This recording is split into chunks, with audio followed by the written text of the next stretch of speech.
Hello again. This is a new video about a car I just got. I got it to be a commuter car.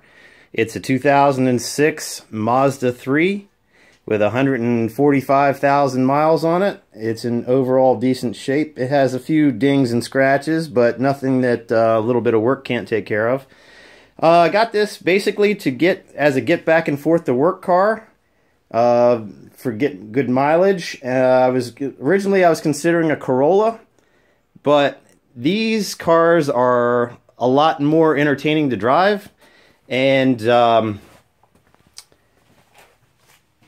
a lot more entertaining to drive than a Corolla. Corolla is more of an appliance.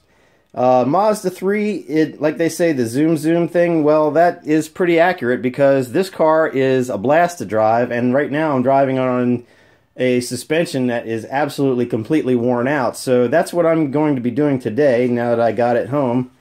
And I gotta keep telling myself that it's not a project car. I have a bit of a problem when it comes to that kind of thing. I like to modify absolutely everything that I own. Guns, cars, whatever it is, I can always make it better, and in doing so, making it mine. Yeah, the car's got a lot of like scratches like this on it. A lot of this can be touched up. There's a few dings like right there. I could probably have a ding fix-it guy fix that. It's not that big a deal.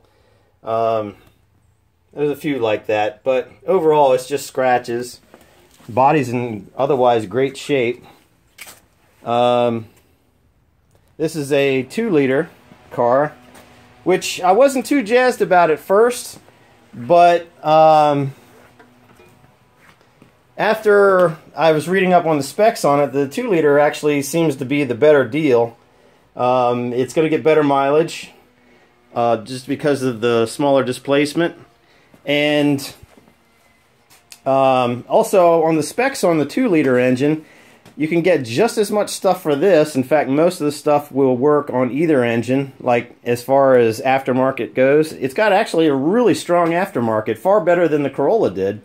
And like I said, this car handles really well and is very fun to drive right out of the box, and that's with a really worn out suspension.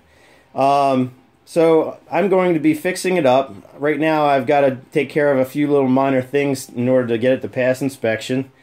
And yeah, I'll be having future videos on this as I highlight the things that I do. I'm not going to highlight show how-to videos. If you're interested in that, there's this chick that's pretty easy to look at called her YouTube page is called Everything DIY or Easy DIY or something like that. I'll find out what it is. I'll post it in the directions below.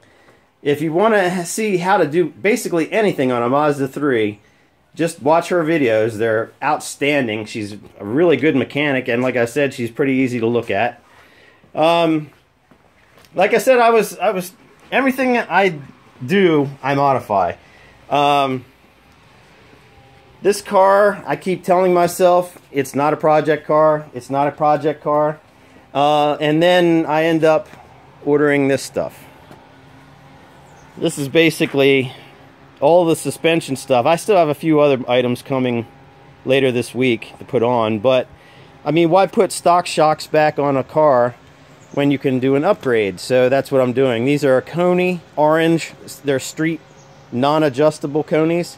They have the same Koni warranty as the Koni yellows, and Eibach Pro kit springs, which will drop at about an inch, 1.4 in the front and 1.2 in the back. Everything else is just replacement stuff, other than these right here. I got adjustable camber, adjustable trailing arms, so that I can adjust for the extra negative camber that's going to be a result of me dropping this car. And this car naturally has a bit of negative camber from the get-go. Those are the brand new tires that I just put on it because the tires that were on it were completely shot. These are brand new 205/55 16 BF Goodrich what is it? The G-Force Comp 2 AS all-season ultra high performance radials. They are really nice, and they had a decent price on them. They were only about $30 more than a set of the my former favorites, the G-Max, General G-Max tires. And when I got them, Tire Rack had a bit of a video on there comparing those two tires, which I already had experience with the G-Maxes, and these and two other tires. I think a Kumo Invicta or something like that, and one other one. Anyway, all the tires are brand new, and to keep them that way, I'm replacing all these suspension components because, like I said, the suspension is pretty much shot, and I'm doing an upgrade at the same time. I was going to get Koni yellow adjustable Konis, but since I had to spring out $400 for these new tires in order to pass inspection, I forego that. And since it is just a daily driver, I opted for the less expensive package of the street Koni oranges. Although they carry the same like lifetime warranty, and they are rebuildable, that all the other Konis do. But they're just fixed rate, but they're still going to be stiffer and better performing than the stock garbage.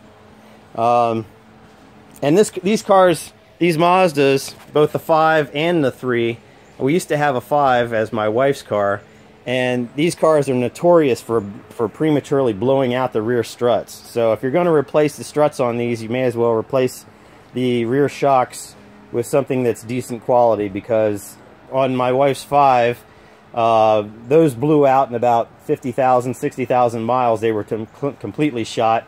And the ones that are on this car now are stock. They're probably the original equipment rear struts, and they are shot as well.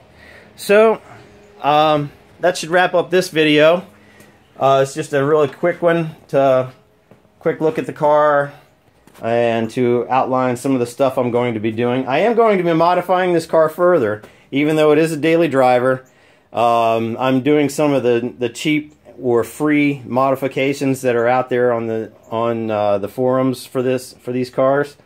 I'm going to be replacing all of the engine mounts. I'm going to be upgrading the transmission mount to one that's polyurethane. I'm going to be putting probably a strut bar on it. The suspension is going to be completely dialed on this, and possibly a little bit later I'm going to be doing probably a header and an exhaust on it. Yeah, so there we are, and that'll wrap it up for now.